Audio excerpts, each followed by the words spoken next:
4 साल 6 महीने और 15 दिन बीत गए इस सवाल का जवाब जानने में कि सुशांत सिंह राजपूत की मौत क्या थी, एक खुदकुशी या फिर एक कत्ल।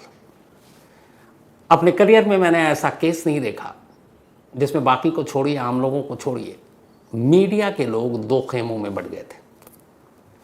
और ये मैंने कई बार आपसे कहा, मीडिया के लोग, उनकी अपनी राय दो हिस्सों में थी। एक कि ये मर्डर है, इसके अलावा कुछ नहीं। दूसरा कि ये सुसाइड है, इसके अलावा कुछ नहीं।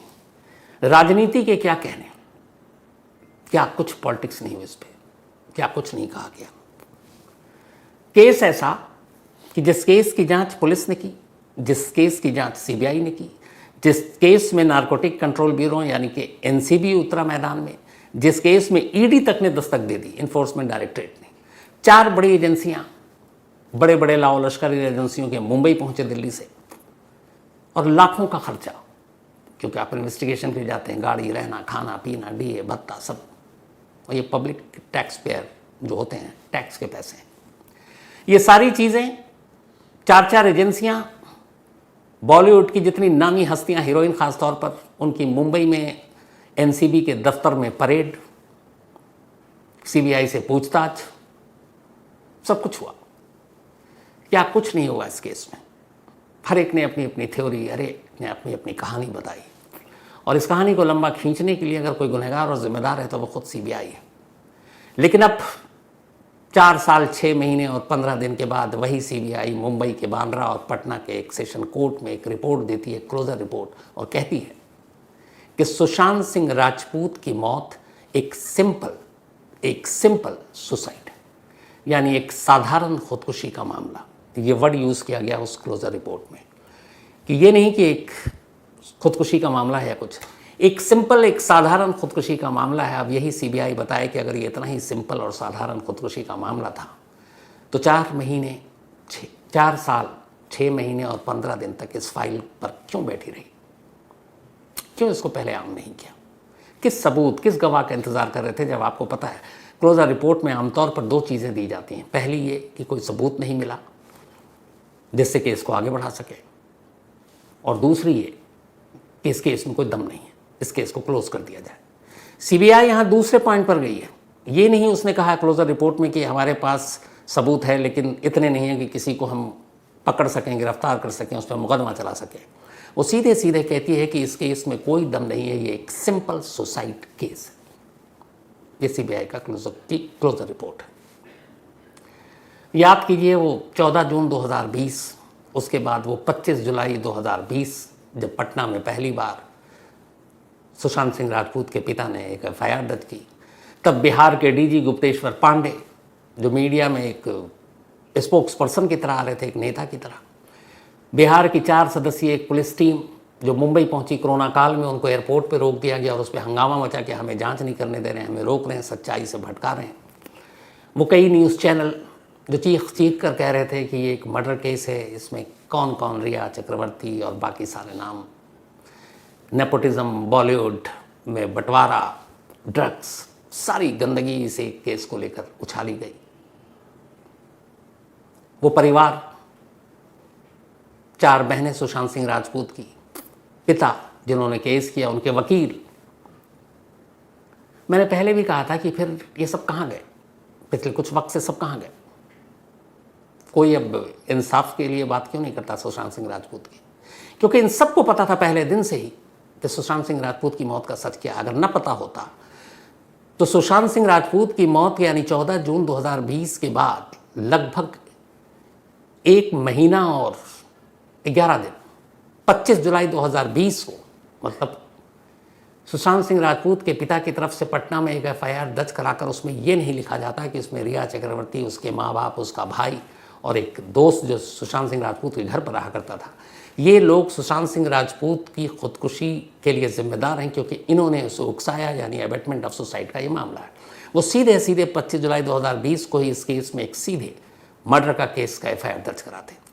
लेकिन उस एफआईआर में भी कहीं मर्डर नहीं था, कहीं कत्ल नहीं था, लेकिन मीडिया के एक हिस्से ने उसे सीधे उठाकर मर्डर बना दिया। चीखा गया, चिल्लाया गया, कितने शोज बने।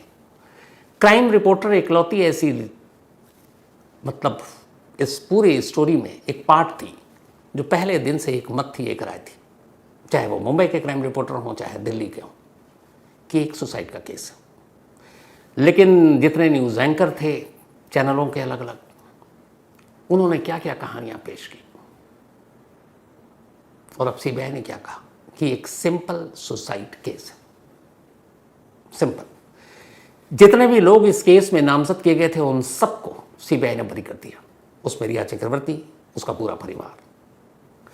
जो रिया चक्रवर्ती की तरफ से उसकी बहन श्वेता और बाकी लोगों के खिलाफ एफआईआर दर्ज किया गया था कि इन लोगों ने ड्रग्स और उसके पुर्जे बदले, नुस्खे बदले, उन सबको भी बरी कर दिया गया। सीबीआई ने अपनी क्लोजर रिपोर्ट में कहा कि इसमें कहीं से भी किसी के भी खिलाफ कोई भी साजिश का एक भी सबूत नहीं मिला, और इसीलिए हर एक को बरी कर रहे हैं, और इस केस में कोई दम नहीं है, एक सिंपल सुसाइड केस है। सीबीआई ने अपनी डिस्क्लोजर रिपोर्ट में बाकायदा इस बात का जिक्र किया कि वो सिर्फ इसलिए इस नतीजे पर नहीं पहुंची कि एक सिंपल सुसाइड केस का मामला है, बल्कि इसलिए पहुंची कि इसमें जितनी भी पहलू थी जांच की, उन सब ने यही इशारा किया। सुशांत सिंह राजपूत के जिस्म पर जो जख्म के निशान थे, जो डॉक्टरों ने, फॉरेंसिक ने पाया, उसमें कहीं भी एंटीमॉर्टम जख्म के सबूत नहीं मिले। सुशांत सिंह राजपूत जिस फेब इंडिया के कुर्ते से पंखे से खुद को झूले, वो फॉरेंसिक एक्सपर्ट ने कहा मुमकिन है। उनके पैर जिस तरीके से बिना कुर्सी के बेड पर थे, वो भी कहीं से भी ये साबित नहीं करता कि उन्हें किसी ने लटकाया।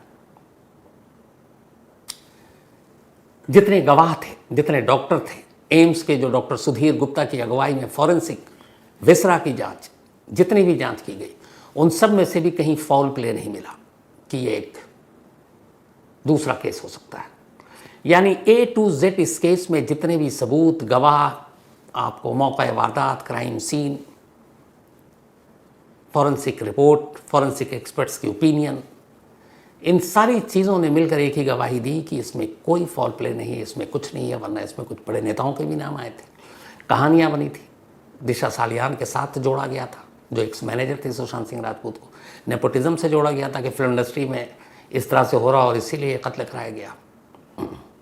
लेकिन इसमें से कुछ नहीं निकला। और एक जो भी मैंने आपको बीच में कहा कि वो परिवार कहाँ है, जो अब सुशांत सिंह राजपूत की अपनी बहनें जो इंसाफ की लड़ाई के लिए उस वक्त लगातार सुर्खियों में आगे थीं, कहाँ है?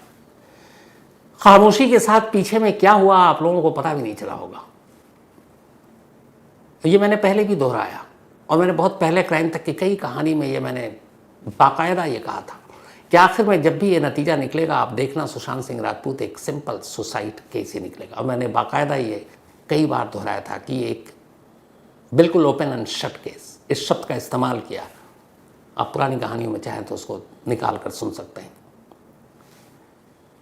लेकिन पीछे में क्या हुआ, और ये कहानी जो एक सिंपल सुसाइड केस था, इसको इतना ज़्यादा घुमावदार कैसे बना दिया गया। तो ये कहानी आपके सामने शायद नहीं आई, ना आएगी।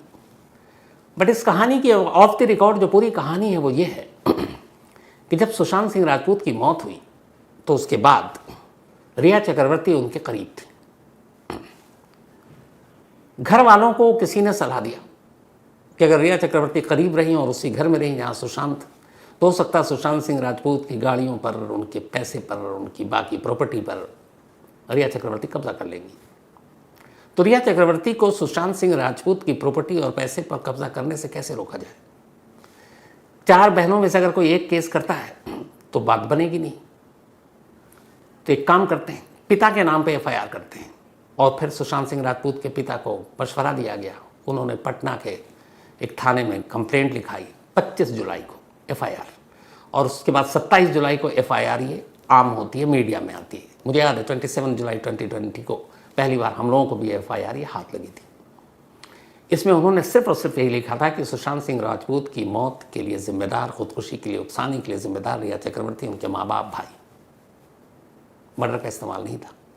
इसके बाद ये चला, फिर सीबीआई की जांच को लेकर नीतीश कुमार ने ऑर्डर दे दिया, फिर इधर मुंबई पुलिस जांच कर रही थी, ये भी चला, सुप्रीम कोर्ट में मामला गया, सुप्रीम कोर्ट ने फिर फैसला सुनाया कि नहीं सीबीआई जांच करेगी।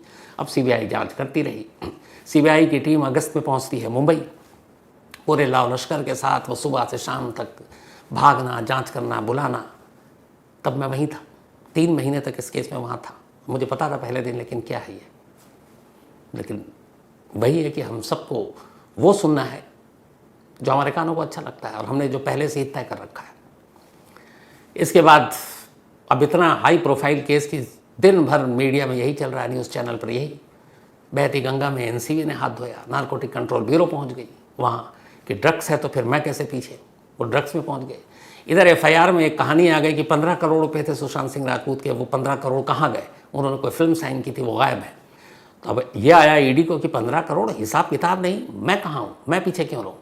लो भाई, ईडी की टीम भी कूद गई जांच में। बहती गंगा में सब हाथ धो रहे थे क्योंकि उन्हें पता था कि इस वक्त मीडिया में यही सुर्खियों में, बाकी सारे मुद्दे मौन। उस वक्त बहुत सारी परेशानियां थी, टीवी पर कुछ नहीं चल रहा था सिवाय सुशांत सिंह राजपूत के। तो 4 एजेंसियां कूद पड़ी, मुंबई पुलिस को हाय हाय हो रही, उधर सीबीआई लॉ लश्कर के साथ मीडिया के कैमरों में दिन भर जांच हो रही है। उसके बाद फिर फॉरेंसिक टीम दिल्ली से पहुंचती है, एम्स से टीम पहुंचती है, जांच होती है। सब कुछ होने के बाद ठंडे बस्ते में डाल दिया जाता है और इस बीच में लोग भूल जाते हैं कि वो 15 करोड़ और सुशांत की बाकी दौलत कहाँ गई। असली खेल तो वही था। आप में से कितने लोगों को पता है ये मुझे नहीं मालूम, लेकिन हुआ ये कि सुशांत सिंह ने मुंबई में जाकर जितने पैसे कमाए थे वो रकम शायद 20 करोड़ से ज़्यादा थी। और आखिर में सुशांत सिंह राजपूत की 4 बहनों में वो पैसे, सुशांत सिंह राजपूत की वो महंगी गाड़ियाँ बट गई। और यही मेन मुद्दा था तब, पैसों की लड़ाई थी कि अगर कोई एक बहन ही सारा केस लड़ेगी तो सारी फिर वसीयत कहीं उसी के नाम ना हो जाए, वही ना लेके चली जाए। बहनों में भी पैसों के लिए मारामारी थी। पिता के एफआईआर कराने का एक फ़ायदा हुआ कि अब जो कुछ होगा वो पिता के थ्रू होगा क्योंकि पिता ही गार्जियन है। अब पिता अपने 4 बच्चों को तो बांट सकता है क्योंकि वो उसको अधिकार है वसीयत करने का, बहनों में नहीं है।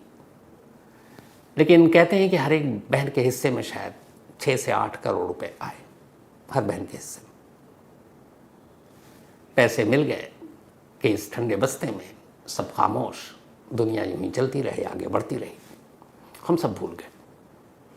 अब अचानक सीबीआई ने सैटरडे को मुंबई के बांद्रा और पटना की अदालत में अपनी रिपोर्ट दाखिल की तो ये बार फिर से हुआ कि अच्छा ये है। लेकिन अब भी बहुत से लोग हैं जो अब सीबीआई के भी इस फैसले को नहीं मानेंगे। उसकी वजह है, पहले लोग मुंबई पुलिस पर भरोसा नहीं कर रहे थे, उन्होंने कहा सीबीआई सच लाएगी। जब सीबीआई को जांच दी गई, वो भी सुप्रीम कोर्ट के कहने पर, तब लोगों ने कहा देखो अब सच सामने आएगा, नेताओं के अजीब बयान, सब कुछ आएगा।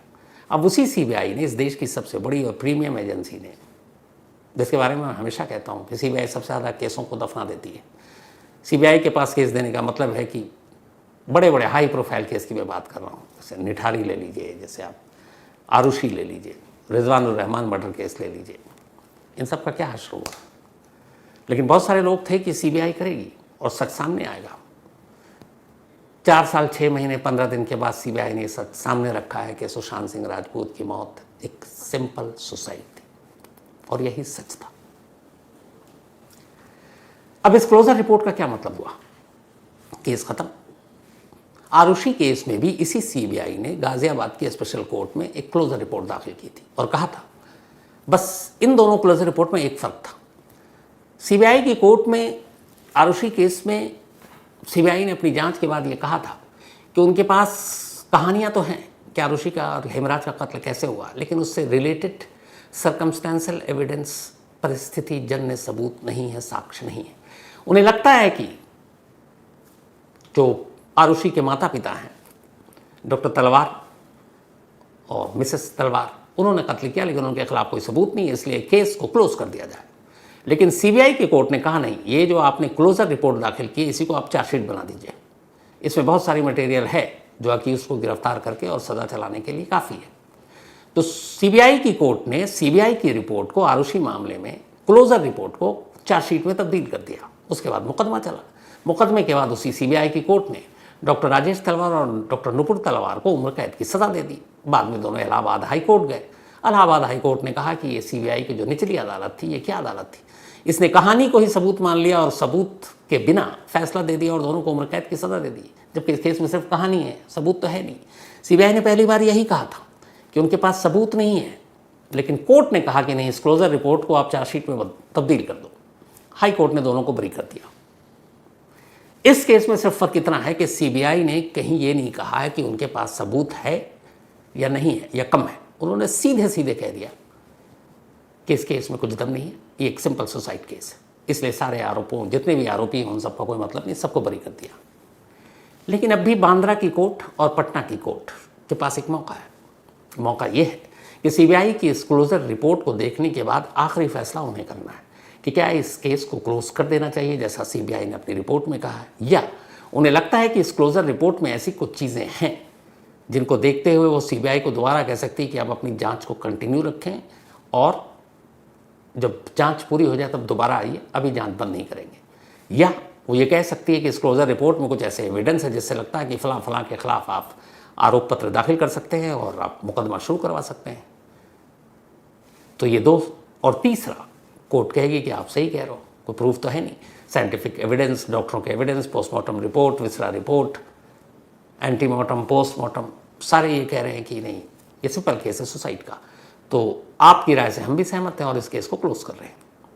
8 अप्रैल की तारीख दी है बांद्रा की कोर्ट ने इस क्लोजर रिपोर्ट पर अपना फैसला सुनाने के लिए, या उस दिन जो भी बहस होगी। तो सीबीआई की क्लोजर रिपोर्ट का मतलब ये नहीं कि क्लोज हो गया। अब आखिरी जो मौका है वो कोर्ट के पास है। कोर्ट अब तय करेगी कि इस क्लोजर रिपोर्ट को मानकर सच वाकई इस केस को क्लोज कर दें, या इसको दोबारा कहें जांच करने के लिए, या ये कहें कि आप इसी क्लोजर रिपोर्ट के हिसाब से चार्जशीट तैयार करके जैसा आरुषि केस में हुआ आप मुकदमे की ट्रायल शुरू करवाइए।